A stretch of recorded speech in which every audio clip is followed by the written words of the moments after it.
십계명 9번째 출애굽기 20장 13절 살인하지 말라. 요한일서 3장 12절 가인같이 하지 말라. 그는 악한 자에게 속하여 그 아우를 죽였으니 어떤 이유로 죽였느냐. 자기의 행위는 악하고 그의 아우의 행위는 의로움이니라. 하나님께서 인간에게 주신 최고의 선물은 영생입니다. 이 말은 인간이 육체의 죽음을 경험하지 않고 영원한 생명을 얻는다는 말이 아닙니다. 요한복음 11장 25절 26절 말씀. 예수께서 이르시되 나는 부활이요 생명이니 나를 믿는 자는 죽어도 살겠고 무릇 살아서 나를 믿는 자는 영원히 죽지 아니하리니 이것을 네가 믿느냐. 오늘날 교회는 2000년 전 역사적 예수를 믿으면 제사함 받고 구원 얻는다고 믿습니다. 그리고 죽으면 다시 부활한다고 말합니다.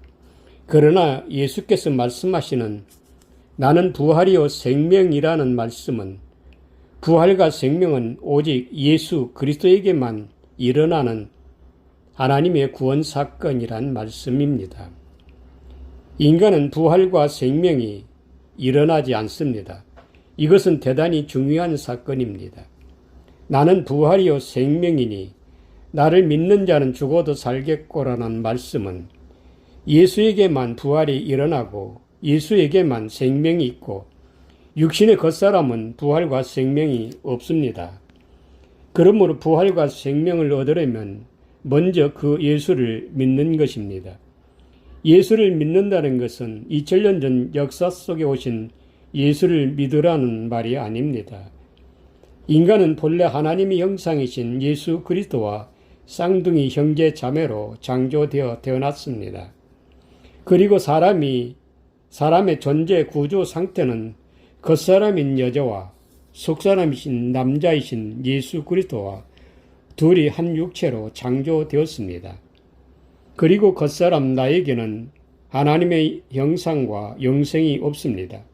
하나님의 형상과 영생은 오직 우리의 속사람 남자이신 예수 그리스도에게만 있습니다. 그래서 사람은 태어나는 순간 영생이신 예수 그리스도에게서 떨어져 나와 둘로 분리됨으로써 육신의 겉사람에게는 하나님의 아들의 생명, 영생 없는 죽음, 네크로스로 죽은 영혼의 존재인 것입니다. 이러한 사실을 인정해야만 구원의 기회가 주어지는 것입니다.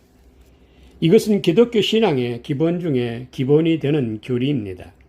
이렇게 허물과 죄로 죽은 영혼이 구원을 얻으려면 예수 그리스도의 십자가 대속의 은혜를 믿는 것입니다.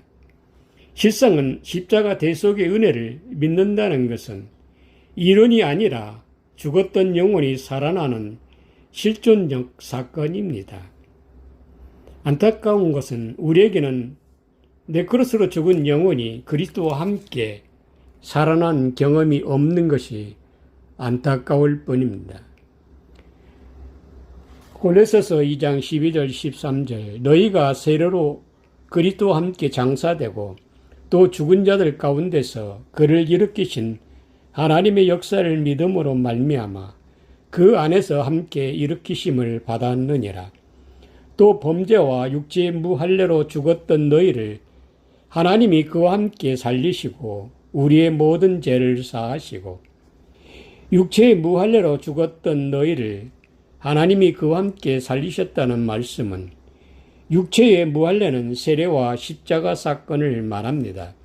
다시 말하면 육체의 사람인 우리가 십자가에 예수와 함께 죽지 않은 것은 우리의 영혼이 네크로스로 이미 죽어 있었다는 말입니다. 십자가 대속의 은혜를 받지 않은 사람은 모든 영혼이 네크로스로 죽었다는 말입니다. 그러므로 죽었던 영혼이 살아나는 길은 십자가 대속의 은혜를 믿음으로 받아들이는 것입니다. 비록 우리의 영혼이 예수와 함께 죽고 함께 살아남의 경험이 없어도 믿음으로 받아들이는 것입니다. 제가 줄기차게 증언하는 것은 십자가 대속의 은혜입니다. 십자가 대속의 은혜는 무할례와 허물과 죄로 죽었던 영혼이 내 안에 그리스도의 살아나심으로 말미암아 내 것으로 죽었던 나의 영혼이 산 영이 된 것입니다. 이렇게 영혼이 살아남으로써 그때 비로소 예수 그리스도에게서 떨어져 나와 나의 겉사람에게는 하나님의 아들의 생명, 영생이 없고 나의 속사람 남자이신 예수 그리스도에게만 영생이 있음을 발견하게 되는 것입니다. 죽었던 영혼이 살아나면 우리의 신분은 예수 이름, 예수 믿음을 선물로 넘겨받습니다. 다시 말하면 이스마엘처럼 서자 예수 이름을 갖는다는 말입니다.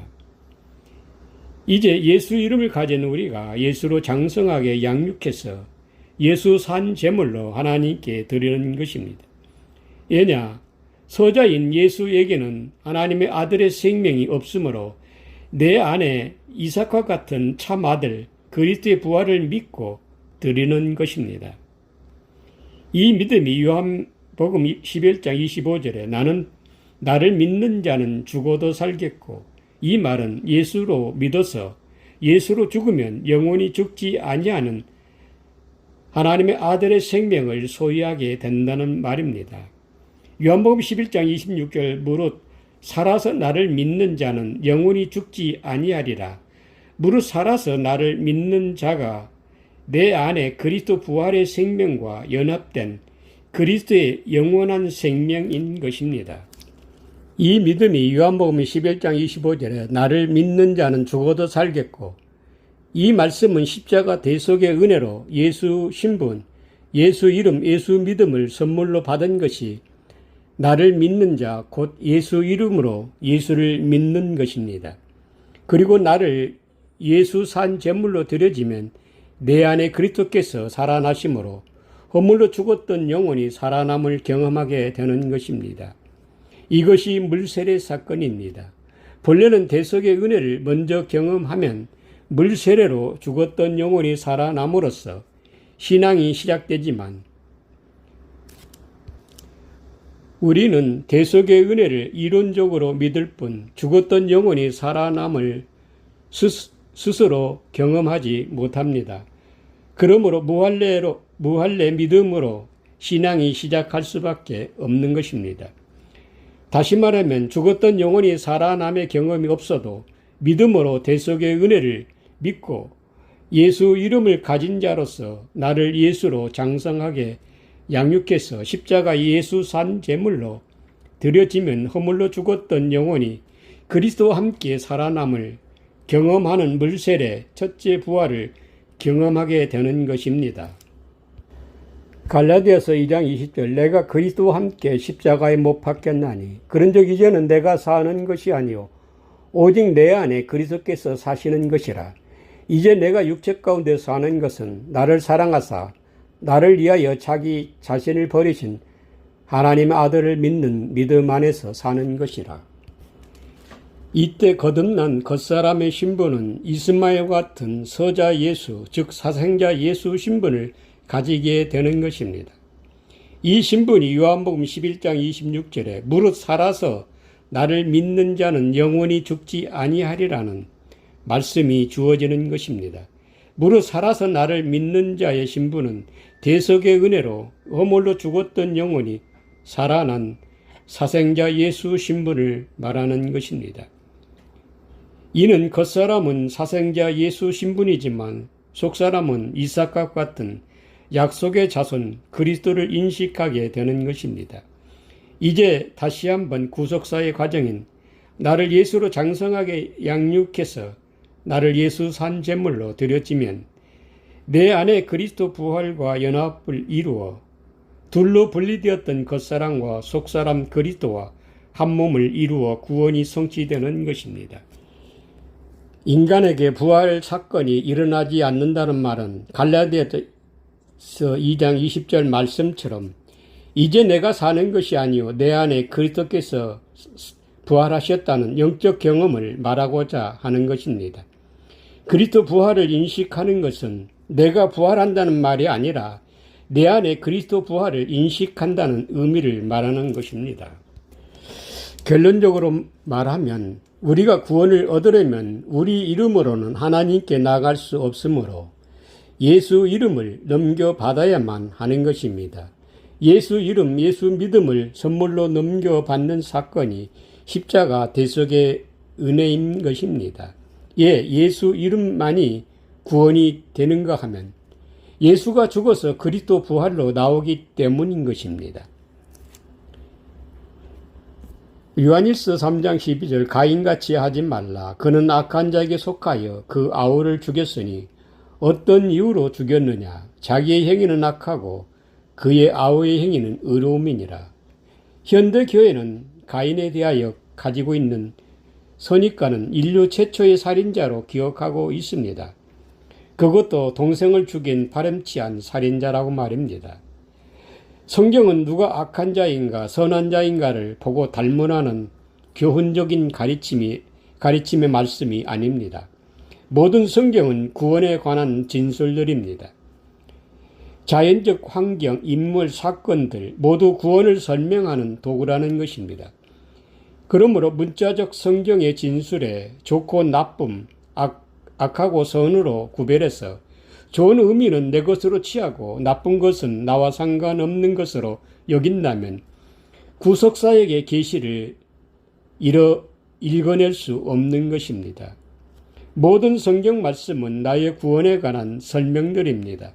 그러므로 나와 관계없는 말씀은 하나도 없습니다. 그렇지 않으면 성경 말씀은 나를 구원하는 생명의 말씀이 아니라 소설과 같은 이야기에 불과할 것입니다. 가인이 아우를 죽인 살인자란 말은 혈육을 가진 동생을 죽인 살인자란 말이 아닙니다. 가인의 아우 아벨은 가인의 속사람 예수 그리스도를 가리키는 말입니다. 모든 인간은 가인도 마찬가지로 남자와 여자 둘이 한 육체로 창조되었습니다. 남자는 우리의 속사람 영생이신 하나님의 아들 예수 그리스도를 말합니다. 그리고 육신의 겉사람 여자는 하나님의 아들의 생명이 없습니다. 그런데 인간은 전혀 그것을 인식하지 못하고 있습니다. 이렇게 하나님의 아들의 생명이 없이 네코로스로 죽어있는 우리의 영혼을 가리켜 형제인 예수 그리스도를 죽인 살인자라고 말하는 것입니다. 가인같이 하지 말라. 그는 악한 자에게 속하여 그 아우를 죽였다. 가인은 하나님의 아들의 생명이 없는 육신의 겉사람을 말합니다. 가인은 그의 형제인 하나님의 아들의 생명이신 예수 그리스도가 없으므로 결국은 아우를 죽인 살인자라는 것을 인식시키고자 하는 말씀입니다. 인간은 하나님의 형상이신 예수 그리스도와 둘이 한 육체로 창조되었습니다. 그런데 인간이 이 세상에 태어나는 순간 하나님의 아들이시며 영생이신 속사람 남자이신 예수 그리스도께서 떨어져 나와 둘로 분리되고 말았습니다. 그러므로 인간은 하나님의 아들의 생명이 없는 영생 없음의 죽음 네코로스로 죽은 영혼의 존재가 되었습니다. 이 존재 상태 인간을 아우를 죽인 살인자라고 말하는 것입니다. 요한일서 3장 12절에 어떤 이유로 죽였느냐. 자기의 행위는 악하고 그의 아우의 행위는 의로움이라. 가인같이 하지 말라. 그는 악한 자에게 속하여 그 아우를 죽였느니라는 첫 번째 진술은 우리가 태어나는 순간 하나님의 아들이신 예수 그리스도와 둘로 분리됨으로써 겉사람 우리에게는 영생 없음의 죽음, 영생 없는 죽음으로 속사람 예수 그리스도를 죽인 살인자로서 언제라면 가인의 행위는 악하고 그 아우의 행위는 의로움으로 가인이 살인자가 되었다는 말입니다. 요한일서 3장 14절 16절 우리는 형제를 사랑함으로 사망에서 옮겨 생명으로 들어간 줄을 알거니와 사랑하지 아니하는 자는 사망에 머물러 있느니라. 그 형제를 미워하는 자마다 살인하는 자니 살인하는 자마다 영생이 그 속에 거하지 아니하는 것을 너희가 아는 바라. 그가 우리를 위하여 목숨을 버리셨으니 우리가 이로써 사랑을 알고 우리도 형제를 위하여 목숨을 버리는 것이 마땅하니라. 이 말씀은 그 아우의 의로운 행위는 예수 그리스도께서 그의 형제인 가인을 위해 자기 목숨을 대속물로 넘겨주신 사랑을 말합니다. 그러면 예수 그리스도의 생명으로 자기를 예수로 양육해서 자기에게 생명을 넘겨준 아벨을 위해 자기 목숨을 예수 산 제물로 드려야 했습니다. 자기 안에 아우인 예수 그리스도의 부활을 믿고 말입니다. 그러므로 자기 안에 그리스도 부활을 믿지 않고 자기 목숨을 예수 산 제물로 드리지 않는 신앙은 형제를 미워하는 살인자가 되는 것입니다. 나에게는 생명을 넘겨주고 내 안에 갇힌 예수 그리스도의 부활을 믿지 않는 신앙은 결국은 가인과 같은 살인자가 되는 것입니다. 아벨은 믿음으로 제물을 하나님께 드림으로 의로운 자라 여김을 받았습니다. 아벨이 믿음으로 제물을 드렸다는 것은 하나님이 주신 제물 예수 이름으로 예수 산 제물을 드린 것입니다. 자기 안에 그리스도 부활을 믿고 말입니다. 아벨의 이름이 말해주듯이 헤벨, 헛되고 헛되다, 무익하고 무익하다는 의미는 예수인 나에게는 하나님의 아들의 영생이 없고 예수 안에 그리스도만이 하나님의 아들의 생명, 영생이 있음을 믿고 드린 것을 말합니다. 육신의 겉사람 예수에게는 헤벨, 헛되고 헛되다, 영생이 없는 것을 말합니다. 그러므로 예수를 믿음으로 구원을 얻는다는 것은 예수는 반드시 제물로 죽어야 예수 안에 하나님의 아들 그리스도께서 다시 살아나시는 것입니다. 다시 말하면 예수를 믿음으로 구원을 얻는다는 말은 예수 안에 그리스도 부활을 믿음으로 구원을 얻는다는 말입니다. 하나님 아버지와 우리 주 예수 그리스도의 은혜가 있을지어다. 아멘.